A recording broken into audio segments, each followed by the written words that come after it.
From dragons to dungeons, mobs to megacities, armor to AI, let's take a look at the newest RLCraft update. I've saved the biggest game changer for last, but will be teased throughout, so keep your eyes peeled. Dragons got a scary update. Max health increased from 800 to 1000. They now heal after eating mobs, and if that's not enough to deter you from killing your first dragon, their bite now does more damage depending on their stage. And you can count luck out of the question. Now dragons getting stuck in water and dragons taking damage at the end of the render distance has been fixed. But don't worry, it's not all bad news, because when you do finally kill a dragon, there's new weapons to play with. I'm going to showcase the new Ice and Fire weapons with their stats. Feel free to pause and get a good look.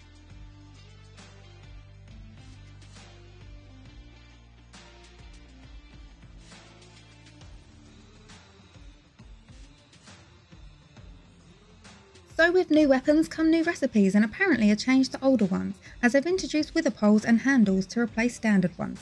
Don't worry, not all weapons receive this update, just Dragonbone, Ice Fire variants and Myrmix. By the way, please tell me if I'm saying that right. Anyway, moving swiftly on to dungeons, a lot of bug fixes, enabling things to work right like spawners and proper biome spawning, new loot for Ocean Doom-like dungeons, revamp of the Flaming Skull dungeon, and a new update which should put a stop to 90% of the mobs spawning with highly enchanted armour all the time. Well, at least not until later levels of the dungeon, as they somewhat add a levelling system where the deeper you go, the harder it gets. Speaking of very leveled mobs, we now have a new challenge to face called Champions. 1 to 5 stars champions come with increased speed, ability and health buffs, basically putting a Blight and Inferno together to make a new abomination to fluff you up. But there is a secret feature you could use to combat this. This feature has been hidden in the game for over 3 years, so secret that Shavaxi, the main creator of RLCraft, only recently discovered it. There's so much shit in RLCraft, even the owner doesn't know! You can apply potion effects to weapons. At the bottom we can now see that we have a wither effect on our sword with 64 out of 64 hits remaining, but to really show it off, let's go bigger.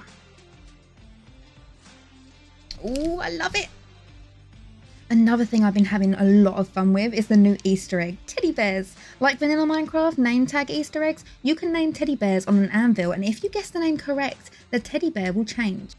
I'm actually obsessed. Now let's talk mob updates. The base speed of wargs, feridons and dawans have been increased like they wasn't hard enough early game. And some mobs just got chattier, in more ways than one, but I'll leave it at that for now. Others have had a change in drops, as Modius now drops Aberrant Stone instead of Demon Stone, and no longer drops Demon Soul Stone or Wraith Sigil, now drops Aberration Style Stone. Vixens now drop the Trickster Charge, and there may be more in the works.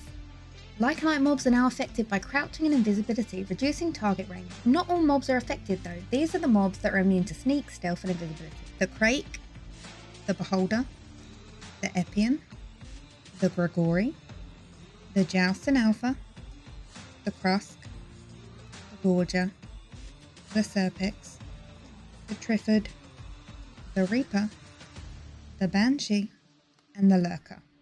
So don't waste your potions. Another way to waste your potions now would be to drink them all at once, because now potion sickness is a thing.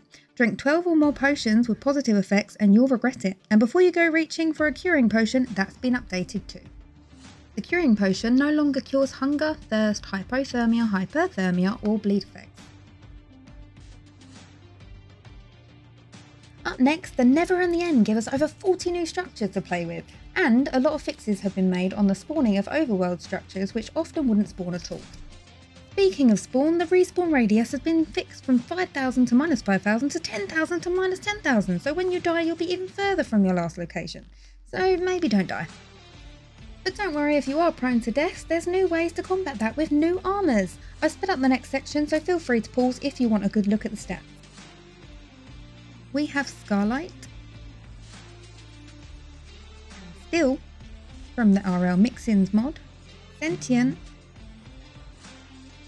and Living from the SR Parasites, which has now been updated to 1.9.9 from 1.9.1. And they've had a mob cap increase from 70 to 200. Like 70 of these things aren't enough. But what is the biggest game changer? What is going to make the hardest mob pack even harder? Investigative AI what? Mobs just got smarter because now when you hit, shoot, attack them from any distance, they will investigate the area they were hit from.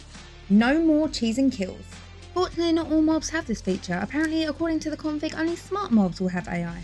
I'm yet to find a list of smart mobs yet, but after some testing, I haven't really found some not so smart mobs. And that has been the top updates of RL Craft 2023, and I've barely even scratched the surface, so make sure you smash that sub button for more. Let me know in the comments what you're most excited for, and thank you for watching.